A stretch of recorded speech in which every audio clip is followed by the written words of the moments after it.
हाँ देखो बताएंगे तुमको कि कैसे किसी भी दो वेक्टर के बीच में एंगल निकालते हैं, है ना। इसका भी बड़ा इंपॉर्टेंट रोल है। सबसे पहले कोई भी वेक्टर अगर होता है तो उसमें जैसे ए से बी अगर जा रहा है तो ये हो गया तुम्हारा हेड और ये हो गया टेल। जैसे कोई भी जानवर, गाय है, बैल है, कोई भी जानवर अगर आगे जा रहा है इस तरफ अगर जा रहा है तो तुम सीधा याद करो, अगर इधर जा रहा है सर किधर होगा, इधर होगा, इसलिए हेड बोला गया। पूंछ किधर होगा, इधर होगा, इसलिए टेल बोला गया। तो जिधर जाएगा उसके अकॉर्डिंग हेड होगा या टेल होगा। अगर इधर जा रहा है तो ये हो गया हेड, ये हो गया टेल। इस तरफ जा रहा है तो ये हो गया हेड, ये हो गया टेल। इस तरफ जा रहा है तो ये हो गया हेड, ये हो गया टेल। तो हेड और टेल तो आराम से बता सकते हो। अब आते हैं किसी भी दो वेक्टर के बीच में एंगल लेते कैसे, है ना। तो कोई भी जो मन सो एंगल नहीं लेंगे हम लोग, है ना। जब भी किसी दो वेक्टर के बीच का एंगल का बात करोगे तो एंगल हर उसमें हेड और हेड क्लास करना चाहिए और नहीं तो टेल और टेल क्लास करना चाहिए। तो हम यहां पे ध्यान रखना कि एंगल जो होगा बिटवीन, ये बिटवीन लिख दिया है, टू वेक्टर्स, किसी भी दो वेक्टर के बीच का, आर ऑलवेज, जब भी होगा, lies between head head, head और हेड को क्लैश कराना है और नहीं तो टेल और टेल को क्लैश कराना है। यानी हेड और हेड के बीच का एंगल लेना है, ये सही है, या टेल और टेल भी ले सकते हो, ये भी सही है। कभी भी हेड और टेल या टेल और हेड नहीं क्लैश करना चाहिए, ये गलत हो जाएगा। उल्टा पुल्टा नहीं होना चाहिए, हेड और हेड नहीं तो टेल और टेल। जैसे ये कैप साइड साइड जो कैप है उस साइड समझ लो हेड है और ये टेल है ना। तो अब अगर हम बात करेंगे ए है वेक्टर, कोई भी ए, और ये दूसरा वेक्टर है बी, है ना। तो देखो तो यहां पे ये ए हो गया और ये बी हो गया। टेल और टेल क्लैश कर रहा है कि नहीं कर रहा है, ये टेल हो गया तो टेल और टेल क्लैश कर रहा है, इसका मतलब ये एंगल जो हो गया ए और बी वेक्टर का। तो तुम बोल सकते हो कि यहां पर थीटा जो है, theta is the angle between vector A and vector B, vector A और वेक्टर बी के बीच का है ना, क्योंकि टेल और टेल क्लैश कर रहा है इस तरह से, है ना। हाथ से भी करके दिखा देते हैं तुमको। ये हेड हो गया, इस तरफ जा रहा है और ये हेड हो गया। अब यहां देखो तो दोनों का टेल टेल मिल रहा है कि नहीं, ऐसे मिलेगा तो हेड हेड, ऐसे मिलेगा तो टेल, तो दोनों का टेल और टेल कर रहा है। यही अगर ऐसे हो जाए, ये ए है ये बी है, तो ये दोनों के बीच का एंगल हो जाएगा। कैसे होगा दोनों के बीच का एंगल, तो देखो तो ये हेड और हेड क्लैश कर रहा है कि नहीं, है ना? तो अगर हेड और हेड भी क्लैश कर रहा है तो फिर बोल सकते हैं कि theta is the angle between vector A and vector B. तो ये ध्यान रखना, कभी भी हेड और टेल अगर मिला दिए तो गड़बड़ हो जाएगा, है ना। हेड हेड मिलना चाहिए, नहीं तो टेल और टेल मिलना चाहिए, है ना। अब इसका एग्जांपल देखते हैं हम लोग और, है ना। इसका यूज आना है हर समय।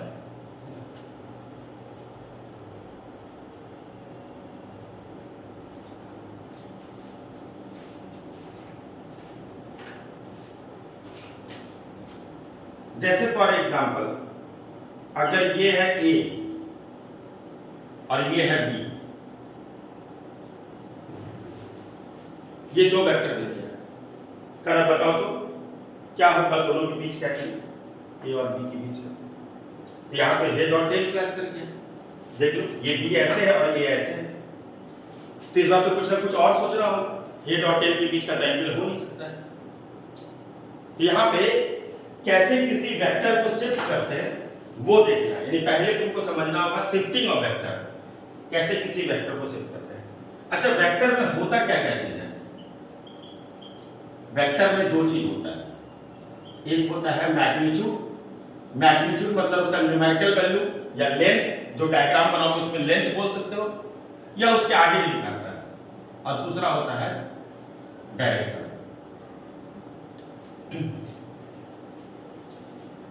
अगर कोई भी वेक्टर है, जैसे ये एक्स एक्सिस और ये वाई एक्सिस है, ये ए ये बी, कितना दूर चला है यहां से? 3 मीटर। तो क्या लिखते हो? ए से बी गया 3 मीटर, ये हो गया मैग्नीट्यूड। और किस डायरेक्शन में गया है? एक्स एक्सिस में। तो एक्स एक्सिस क्या लिखते हैं? आई कैप लिखते हैं। आई कैप क्या होगा? डायरेक्शन होता है इसका, यूनिट वेक्टर जिसको बोलते हो, पढ़ा चुके हैं आगे। तो 3 मीटर हो गया मैग्नीट्यूड और आई कैप हो गया उसका डायरेक्शन। अगर किसी का छूटा हुआ है तो स्टार्टिंग से वेक्टर का क्लास देखना है ना। 3 मीटर आई कैप। तो इसका मतलब अगर कोई बोले कि नहीं हम एक्स एक्सिस यहां बनाएंगे और वाई एक्सिस यहां बनाएंगे, यहां नहीं बनाएंगे कॉपी में, यहां बनाएंगे, तो अगर उतना ही लेंथ है तो ये भी तो 3 मीटर होगा, जितना लेंथ ये है उतना ही लेंथ यहां पे भी है। और कौन से डायरेक्शन में जा रहा है? एक्स एक्सिस में। तो इसको भी बोल सकते हो 3 मीटर आई कैप। अब यहां पे ध्यान समझना, हम क्या बोल रहे हैं कि वेक्टर में दो चीज होता है, एक मैग्नीट्यूड और दूसरा होता है डायरेक्शन। तो यहां से यहां अगर 3 मीटर है तो ये भी 3 मीटर है, ये अगर एक्स एक्सिस है तो ये भी एक्स एक्सिस है। तो तुम बोल सकते हो कि ये वेक्टर और ये वेक्टर एक है। अगर इसको हम सी और डी से लिखते हैं फॉर टाइम भी, अगर इसको हम सी और डी से लिखें तो बोल सकते हैं कि ए और बी वेक्टर और सी और डी वेक्टर एक हो गया। क्यों एक हो गया? क्योंकि ए से बी का लंबाई और सी से डी का लंबाई सेम है। देख लो, ए से बी जा रहा है एक्स एक्सिस में, सी से डी भी जा रहा है एक्स एक्सिस में, इन डायरेक्शन भी सेम है। तो जब मैग्नीट्यूड और डायरेक्शन दोनों सेम है तो इसका मतलब वेक्टर ए बी और वेक्टर सी डी बिल्कुल बराबर होगा। यही दो चीज तो होता है वेक्टर, एक मैग्नीट्यूड और दूसरा डायरेक्शन। इसका दूसरा कॉन्सेप्ट ऐसा है कि कोई भी वेक्टर अगर है तो अगर इसको तुम पैरेलल शिफ्ट करो तो कोई परिवर्तन नहीं होगा। क्यों पैरेलल क्यों बोला गया है? पैरेलल में डायरेक्शन नहीं चेंज होता। अगर ये x है तो ये भी x रहेगा, ये अगर y है तो पैरेलल ये भी y रहेगा, यहां पे भी लाओगे तो y रहेगा, यहां पे भी लाओगे तो y रहेगा, ये अगर x है तो कहीं पे भी ला दो x ही रहेगा, है ना। तो पैरेलल ले जाने में डायरेक्शन नहीं चेंज होता है। दूसरा क्या है ना कि ध्यान क्या रखना, जितना लंबा यहां पे था, यानी जितना मैग्नीट्यूड यहां पे था उतना ही लंबा यहां रहना चाहिए, तब वेक्टर नहीं बदलता है। तो इसका मतलब वेक्टर कब नहीं बदलेगा? तो वेक्टर तब नहीं बदलेगा जब उसका मैग्नीट्यूड नहीं बदलेगा। अगर ये भी नहीं बदलेंगे और ये भी, दोनों में से कोई नहीं बदलेंगे, ना उसका मैग्नीट्यूड बदलेंगे और ना उसका डायरेक्शन बदलेंगे, तो वेक्टर क्यों बदलेगा? तो अगर ये है एक वेक्टर ए लिखा हुआ है 3 मीटर आई कैप, इसका यहां से यहां का लंबाई 3 मीटर है और किधर जा रहा है? एक्स एक्सिस जा रहा है। और ये वेक्टर है बी, लेकिन ये भी है 3 मीटर और डायरेक्शन देख लो, ये भी कौन सा एक्सिस है? एक्स एक्सिस है। इसका मतलब ए वेक्टर और बी वेक्टर बिल्कुल बराबर होगा, क्योंकि जितना लंबा ये है उतना ही लंबा ये है। जिस डायरेक्शन में ये जा रहा है उस डायरेक्शन में ये भी जा रहा है। तो तुम बोल सकते हो कि किसी भी वेक्टर को अगर हम पैरेलल शिफ्ट करते हैं, यानी ये यहां पे तब इसको उठा करके यहां पे ले सकते हैं, है ना। हाँ, अगर इसको उठा करके यहां पे लाए और छोटा बना दिए तो बोले बताओ तो ए और सी इक्वल होगा क्या? तो तुम देखोगे क्या कि मैग्नीट्यूड सेम है क्या? तो तुम देखोगे नहीं, ये 3 मीटर है, ये 2 मीटर है, तो इसका मतलब वेक्टर इक्वल नहीं होगा। ये और ये इसलिए इक्वल हो गया क्योंकि दोनों का मैग्नीट्यूड भी सेम हो गया, डायरेक्शन भी सेम हो गया। ये और ये इसलिए सेम नहीं हो पाया क्योंकि डायरेक्शन तो सेम है लेकिन ये गड़बड़ है। तो दोनों सेम होगा तब ना करेंगे, है ना, इसलिए तो ए और सी इक्वल नहीं होगा, ये चीज है। तो ये अगर वेक्टर ए है और ये वेक्टर बी है, ये वेक्टर सी है ना, और ये भी उतना ही लंबा है, सब एक बराबर है, तो सब वेक्टर का लेंथ सेम है और सब वेक्टर का डायरेक्शन भी सेम है, इसलिए ए बी सी डी सब इक्वल होगा, है ना। छोटा बना देंगे तो क्या बोले? अगर इसको 2 मीटर बना देंगे तो क्या बोले? ये और ये इक्वल नहीं होगा, है ना। अच्छा, उतना ही लंबा बना दिए लेकिन टेढ़ा बना दिए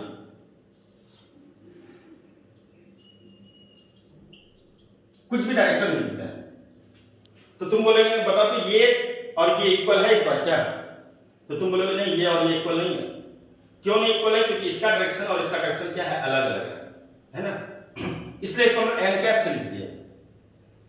अगर y होता तो j से लिखते, x होता तो i से लिखते, z होता तो k से लिखते, लेकिन ये i और j और k मिला हुआ टाइप का है, इसलिए एन कैप लिख दिया है ना। अब ये और ये इक्वल इसलिए नहीं हुआ क्योंकि यहां पर मैग्नीट्यूड तो सेम है लेकिन डायरेक्शन दोनों का अलग है। देखो ये इधर जा रहा है और ये इधर जा रहा है, इसलिए सेम नहीं होगा। तो वेक्टर कब सेम होता है? जब मैग्नीट्यूड भी सेम होगा और डायरेक्शन भी सेम होगा। जैसे अगर कोई वेक्टर ये है, अब बोलेंगे उतना ही लंबा यहां बना है, जितना लंबा ये है उतना ही लंबा इतना है, तो इसका लेंथ और इसका लेंथ सेम है और डायरेक्शन भी सेम। देखो ये भी इधर जा रहा है और ये भी इधर जा रहा है, तो दोनों पैरेलल है कि नहीं? देखो तो हाँ दोनों पैरेलल है ना। तो इसका मतलब जिस डायरेक्शन में ये जा रहा है उसी डायरेक्शन में ये भी जा रहा है, तो हम बोल सकते हैं कि ए और बी क्या होगा इस बार? सेम होगा। तो कोई भी वेक्टर इक्वल तब बोलना है जब डायरेक्शन भी सेम होगा और मैग्नीट्यूड भी सेम होगा। मैग्नीट्यूड तो तुम लंबाई देख के पहचान लेगा और डायरेक्शन तुम पहचाने पैरेलल देख करके। देखो जिस दिशा में ये जा रहा है उसी दिशा में ये जा रहा है कि नहीं जा रहा है, तो डायरेक्शन पहचान है ना। अब हम एग्जांपल जो भी बता रहे थे कि कैसे करेंगे। जैसे ये अगर कोई वेक्टर ए और ये है कोई वेक्टर बी, बोले बताओ तो ए और बी के बीच का कौन सा एंगल होगा? तब क्या बोले? एंगल किसी भी दो वेक्टर के बीच का जब भी लोगे तो हेड और हेड मिलना चाहिए, नहीं तो टेल और टेल मिलना चाहिए। तो ये ए है और ये बी है, इसका देखो हेड है और इसका टेल है, तो ये नहीं हो सकता। दोनों का ऐसा वाला मिलना चाहिए और इसका नहीं तो ऐसा वाला। अब एकदम सिंपल पजल टाइप का, जैसे कोई भी पजल सॉल्व करते हो वैसे तुम क्या उपाय करोगे कि दोनों का हेड हेड मिल जाए, नहीं तो दोनों का टेल टेल मिल जाए। तो तुमको ऐसा मिलाना है और नहीं तो ऐसा मिलाना है। अभी फिलहाल कैसा मिल रहा है? ऐसा मिल रहा है। तो तुम क्या करो, एक काम करो, जितना लंबा ये है उतना ही लंबाई, अगर हम सेम जितना लंबा ये, जरा सा भी छोटा बड़ा नहीं करेंगे। क्या इसको ए बोल सकते हैं? देखो तो हाँ इसको भी ए बोल सकते हैं, है ना। तो ये अगर ए हो गया तो ये भी ए हो जाएगा। कैसे जाने तुम? ये अगर ए है तो ये भी ए हो जाएगा, क्योंकि जितना लेंथ इसका है उतना ही लेंथ इसका भी है।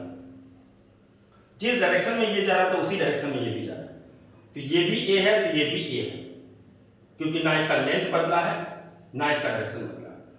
तो यहां पे देखो तो ये बी है, ये ए है। हमसे पूछा क्या गया था कि बताओ तो ए और बी के बीच का एंगल कैसे निकालोगे? तभी तो हेड और टेल क्लैश कर रहा है। तो हम क्या किए, इसको आगे बढ़ा दिए। हिलाए डुलाएंगे नहीं, हिलाएंगे डुलाएंगे तो पैरेलल पैरेलल होना चाहिए, बिना हिलाए डुलाए। हिलाएंगे डुलाएंगे तो क्या होगा? डायरेक्शन बदल जाएगा। तो इसको आगे लेके चलिए, पूरा आगे लेके चलिए पूरा, क्योंकि अगर आधा लेके जाओगे तो तब तो ना रहेगा हेड और ना रहेगा टेल। अब पूरा लेके जाओगे, देखो टेल टेल हो गया। तो ए और बी के बीच का एंगल कौन सा होगा? ये वाला होगा। क्या किए? ये पूछा गया था ए और बी के बीच का कौन सा होगा एंगल। हम जानते हैं एंगल जब भी होगा हेड हेड होना चाहिए, नहीं तो टेल टेल होना चाहिए। अभी कौन मिल रहा है? हेड और टेल।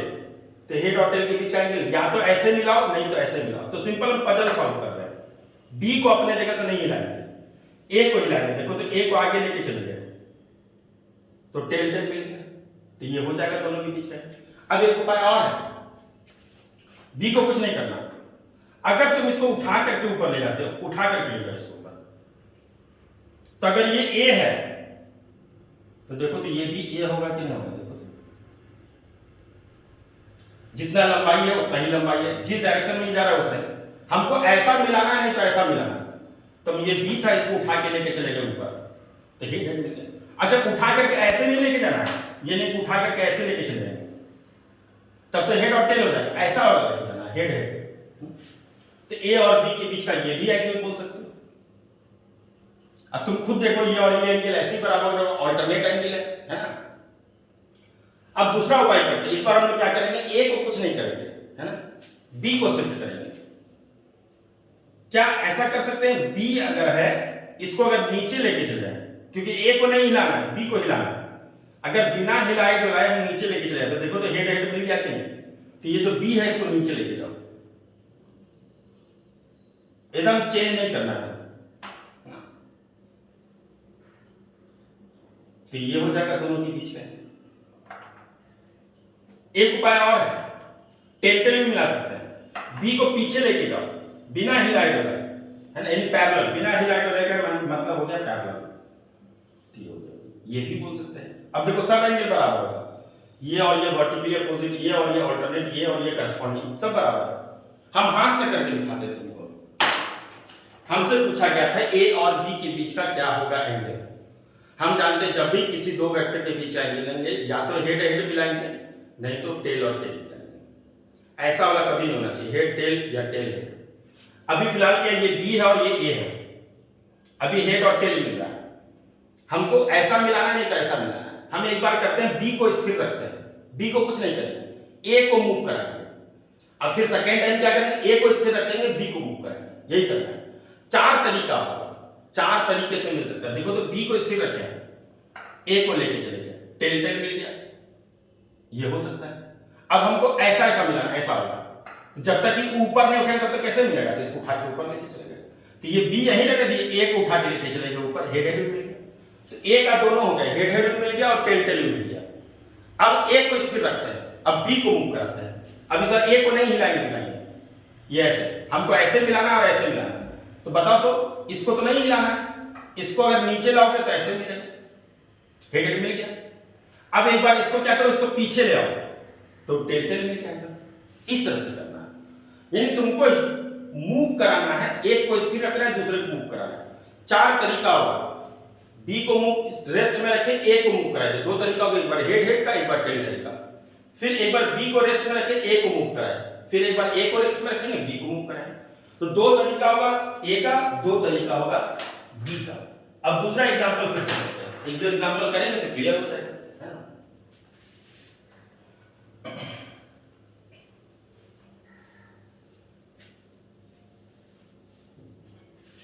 अब जैसे ये है ए और ये है बी, कारण बताओ तो ए और बी के बीच का कौन सा होगा एंगल। तभी देखो तो कैसे, ऐसे वाला, हमको ऐसे वाला करना है और ऐसे वाला करना है। तब क्या करते हैं, बी को अभी स्थिर रखेंगे, इसको स्थिर रख रहे हैं, इसको अभी रेस्ट में रख रहे हैं, इसको स्थिर रख के इसको मूव कराते हैं। देखो तो कैसे, इसको किधर ले जाओगे जो कि ये और ये मिल जाए। अब देखना, ध्यान रखना, पैरेलल ले जाना है, इसको यहां से यहां, यानी ये वाला ए उठ करके अगर यहां आ जाए, देखो हेड हेड मिल गया कि नहीं। ध्यान क्या रखना, जितना बड़ा यहां है उतना ही बड़ा यहां रहना चाहिए, जिस डायरेक्शन में ये जा रहा है उस डायरेक्शन में जाना चाहिए, और दोनों पैरेलल होना चाहिए। तो ये हो गया दोनों के बीच। अच्छा एक तरीका और, बी को नहीं लाना है, ए को अगर ऊपर लेके चल जाए तो टेल टेल भी मिल जाएगा, ए को ऊपर लेके चल जाए, जितना लेंथ इसका है उतना ही लेंथ इसका है, जिस डायरेक्शन में ये जा रहा है उसी डायरेक्शन में ये भी हो गया। तो दो तरीका हो गया ए को मूव कराने का। अब बी को कराते हैं, अब ए को स्थिर रखेंगे, इसको स्थिर रखेंगे, इसको मूव करेंगे, तो इसको नीचे लाओ, देखो तो तब टेल टेल होगा कि नहीं होगा, देखो तो ऐसे ले आए, तो ये टेल और टेल, ये भी हो, तो ये हो गया दोनों के बीच का। अच्छा अब क्या करेंगे, टेल टेल हो गया, अब इसको बी को पीछे लाओ तो हेड हेड हो जाएगा। यानी सिंपली पजल करना है तुमको यही ध्यान रखना है। तो ए और बी के बीच का जो एंगल निकाल सकते हैं, ये चार तरीका है, जिस चार तरीके से हम लोग कैलकुलेट कर सकते हैं। अब इसका क्वेश्चन बड़ा आसान होता है, जैसे तुमसे पूछा जाएगा कि बताओ तो ये एक इक्विलैटरल ट्रायंगल, यानी सब साइड क्या है, बराबर बराबर है, तो सबके बीच का एंगल क्या हो गया, 60। ये तो पता ही, यानी यहां तक वेक्टर कहीं नहीं है ना। अब ये ए वेक्टर लिखा गया है, इसको बी लिखा गया, इसको सी लिखा गया, और एरो दे दिया है, ऐसे एरो दे दिया। करा बताओ तो ए और बी के बीच का एंगल क्या होगा, ए और सी के बीच का एंगल क्या होगा, बी और सी के बीच का क्या होगा, ये पूछा गया। तो ये ए है और ये सी है, देखो दोनों का टेल टेल मिल रहा है कि नहीं मिल रहा है? तो हम तो जानते हैं किसी भी वेक्टर में टेल टेल और हेड हेड मिल जाए तब तो कोई दिक्कत ही नहीं है। तो ए और सी का तो ठीक है, तो ए और सी के बीच का एंगल कितना हो गया 60 डिग्री। अच्छा बी और सी देख लो, बी इधर है और सी इधर है, दोनों का हेड हेड मिल रहा है, ये भी ठीक है। कितना हो गया बी और सी के बीच का एंगल 60। लेकिन दिक्कत कहां पे ए और बी में, बी इधर है और ए इधर है, ये हेड और टेल हो गया, तो ए और बी के बीच का एंगल 60 नहीं होगा। फिर या तो इसको आगे बढ़ाओ या इसको पीछे करो, दोनों में से कुछ भी कर सकते हैं। हम तो तुमको 4 तरीका सिखाए है ना, कोई एक तरीका है ना, किसी भी एक तरीके से तुम कर सकते हैं। इसको आगे बढ़ाओ तो ये ए जब आगे बढ़ेगा तो ये ए है तो ये भी ए है, तो ये दोनों के बीच का एंगल कितना होगा 120। अब देखो तो बी ये है और ए को लेके चलेगा आगे, टेल टेल मिल गया कि नहीं, तो ए और बी के बीच का एंगल कौन सा होगा, ये वाला होगा टेल टेल, ना कि ये वाला होगा। यहाँ पे हेड और टेल है और यहाँ पे क्या है टेल और टेल है, इसलिए ए और बी के बीच का एंगल क्या होगा 120 डिग्री। ये इसका आंसर होगा। तो किसी भी दो वेक्टर के बीच का एंगल जो होगा वो ध्यान रखना है, हेड हेड नहीं तो टेल टेल करना है। ये इस पूरे चैप्टर का कंक्लूजन यहाँ पे। अब इसमें आता है मल्टीप्लिकेशन ऑफ वेक्टर, है ना। तो हम तो फर्स्ट ही बताए हैं, तुमको सारे चैप्टर का बेसिक बताते जाएंगे, तब नेक्स्ट डे पढ़ाएंगे नया टॉपिक कुछ, है ना, ताकि तुमको आइडिया। एक महीने में, एक महीना जो रेगुलर क्लास लेंगे, है ना, अभी जब तक ऑनलाइन हो रहा है तब तक तुमको पहले बोल दिए सारे चैप्टर का आइडिया हो जाना चाहिए कि कौन से चैप्टर में क्या क्या है ना, ताकि जब रेगुलर क्लास होगा तो तुमको सब चीज समझ में आना स्टार्ट हो जाना चाहिए। ठीक है, चलो ओके, थैंक यू।